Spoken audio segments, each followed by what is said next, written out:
नमस्कार, अस्सलाम वालेकुम, सत श्री अकाल, जय भीम, जय भारत। दोस्तों, आज मैं यहाँ सहारनपुर के नवादा नगर निगम क्षेत्र में हूँ और माहौल सिंह जी से परिचय कराना चाहता हूँ कि जाट बहुल क्षेत्र के रहने वाले हैं और लगातार 2 दफ़ा प्रधान रहे और तीसरी बार जब से निगम क्षेत्र में आ गया है तब से लगातार तीसरी बार निगम पार्षद बने हैं। तो आज इनसे आपकी मुलाकात कराते हैं। माहौल सिंह जी, आप लगातार 3 योजना में प्रधान रहे, नगर निगम में आने के बाद आप दूसरी बार निगम पार्षद हैं। आपके पास ऐसा क्या जादू है? धन्यवाद दिल्ली डॉन चौधरी साहब, आपका हमारे साउथ नवादा में हमारे निवास पर पहुंचने का हम आपके चैनल पर आपको बहुत बहुत धन्यवाद, बहुत बधाई देते हैं। आपका स्वागत है हमारे यहाँ आने तक। देखिए, मेरा इसमें कोई नहीं है रोल ज़्यादा, लेकिन मेरे जो गांव के लोग हैं वो मुझे इतना प्यार करते हैं, इतना सम्मान देते हैं। मैं किसी कोई कमी नहीं निकालता, क्योंकि सर्व समाज हर जाति धर्म का आदमी मेरे साथ है, तो मैं कंधे से कंधा मिला के चलता हूँ। हर तरह की मदद हम करते हैं। मदद यानी पैसे से नहीं होती, आदमी सुख दुख में खड़ा तो आदमी पहुँच जाना चाहिए। ये सबसे बड़ा मेरे लिए सौभाग्य की बात है कि मुझे बहुत प्यार करते हैं। मेरी किसी से कोई लड़ाई नहीं, कोई शिकवा नहीं है, कोई जाति धर्म वाले मैंने कोई झगड़े नहीं कराए।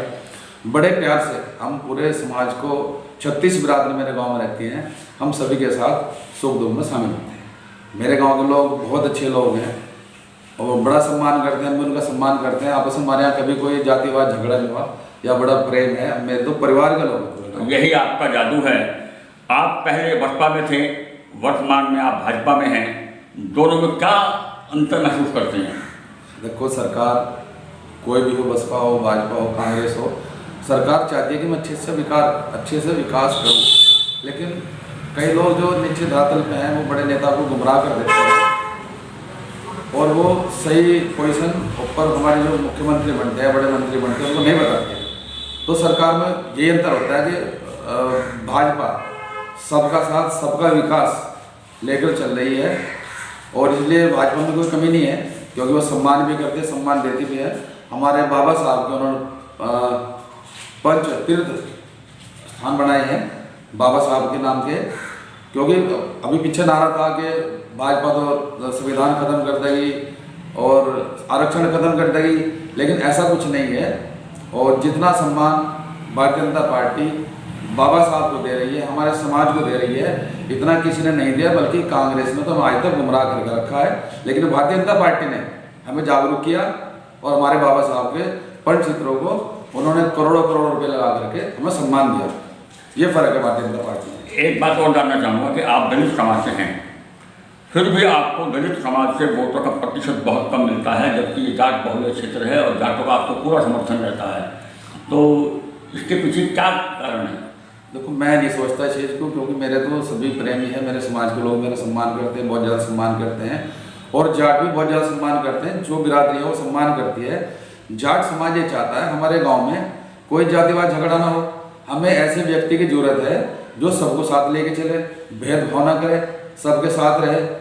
तो मुझे नहीं लगता कोई फर्क होगा, लेकिन जाट भी सम्मान पूरा करते हैं और हमारे समाज के लोग भी पूरा सम्मान करते हैं। तो दलित नेता, चाहे वो मायावती हो, रामविलास पासवान हो, अठावले जी हों, उदित राज जी हों, ये दलितों के वोट लेकर के सत्ता में आते हैं और उसके बाद ये उनके लिए कुछ खास नहीं करते, सिर्फ नारे लगाते हैं, उनको गुमराह करते हैं।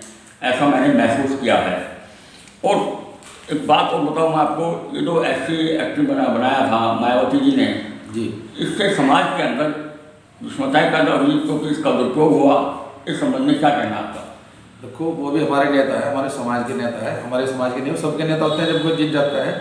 लेकिन उन्होंने कहीं ना कहीं अपने स्वार्थ के लिए हमारे समाज को गुमराह किया। अपने समाज, जब हमारे समाज ने वोट देकर यहाँ भेजा है, अब अपने समाज की बात मजबूती के साथ संसद में, लोकसभा में उठानी चाहिए, रखनी चाहिए, तभी तो हम उनके साथ देंगे। लेकिन वो अपने स्वार्थ के लिए, कुछ लोग अपने स्वार्थ का उल्लू सीधा करते हैं, वो उनकी गलत सोच है। ऐसा नहीं होना चाहिए। अपने समाज को हमें हर बिरादरी अपने समाज को आगे बढ़ावा दे रही, हमारे समाज के नेताओं को भी हमें आगे बढ़ा के लेकर चलना चाहिए।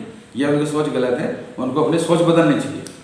एक बात और जानना चाहूँगा, जो अभी ऑपरेशन सिंदूर हुआ तो मोदी जी ने अमेरिका के दबाव में आकर के 2 दिनों में ही सीज फायर की घोषणा कर दी, जबकि कोई लिखित समझौता नहीं हुआ। तो क्या उन्होंने हिंदू कार्ड खेला? नहीं, हिंदू कार्ड नहीं खेला उन्होंने। देखो, जो भी आतंकवादी थे वो पाकिस्तान के या कहीं के भी हो, उन्होंने हमारी बहनों के साथ धोखा किया, उनके सिंदूर उजाड़ दिए, उनके पतियों की हत्या कर दी। तो प्रधानमंत्री ने संकल्प लिया था कि मैं इसका बदला लूंगा, इनको दफन कर दूंगा। उन्होंने कोई दलित का हिंदू कार्ड या कोई कार्ड नहीं खेला, ना कोई दलित कार्ड खेला। उन्होंने केवल पूरे हिंदुस्तान के समाज की इज्जत रखने के लिए उनको दफन किया जो गलत थे।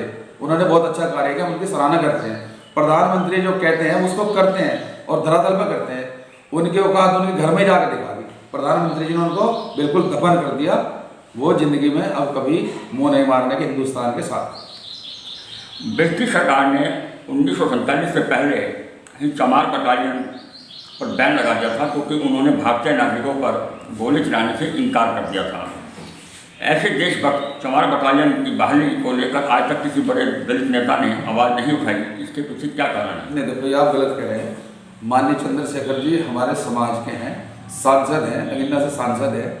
उन्होंने लोकसभा में बात उठाई है और मेरा ये मानना है जब अकेले चंद्रशेखर जी आवाज़ उठा रहे हैं तो जितने हमारे दलित समाज के बड़े नेता हैं उनको सबको एकजुट होकर ये आवाज़ उठानी चाहिए, क्योंकि दलित बटालियन थी, चमार बटालियन थी और उसको बहाल करानी चाहिए। ये बहुत अच्छा सवाल किया आपने और इसको तो बहाल होना ही चाहिए। हमारे जो नेता हैं उनको सब इकट्ठा होकर एक मंच पर आकर इसको बहाल कराना चाहिए। ये बहुत ज़रूरी है। हर आदमी अपने समाज के अपने नाम के पीछे मरता है। आप समाज के नेता हैं और बड़े नेताओं में आपकी गिनती होती है, क्या आप ऐसे प्रयास करेंगे, भाजपा पर दबाव बनाएंगे? देखो, मैं तो कार्य करता हूँ, मैं नेता नहीं हूँ, लेकिन जिन्होंने मुझे 4-4, 5 बार चुनाव जीता है मैं उनका दिल से सम्मान करता हूँ। उन्होंने मुझे इस कुर्सी पर पहुँचाया है, क्योंकि उनका भी एक वोट का अधिकार है, मेरा भी वोट का अधिकार है। अकेला व्यक्ति कुछ नहीं कर सकता। जब तक हमारे परिवार के लोग, हमारी जनता, हमारे वार्ड के लोग हमारे साथ नहीं होंगे, कुछ नहीं है। मैं तो उन्हीं को सम्मान देता हूँ जिसने मुझे चुनाव जिता करके भेजा। हाँ, ये बात ठीक है, हमारे कहीं कोई कमी रहेगी हम सरकार पर दबाव बनाओगे और कहीं ना कहीं विकास या जो भी संबंधित कार्य हो उनको कराएंगे दबाव बनाकर। तो दोस्तों, अभी आपने देखा मोहन सिंह जी को, उनके विचार सुने, उनकी जीत के पीछे क्या कारण है आपने देख लिया। नमस्कार।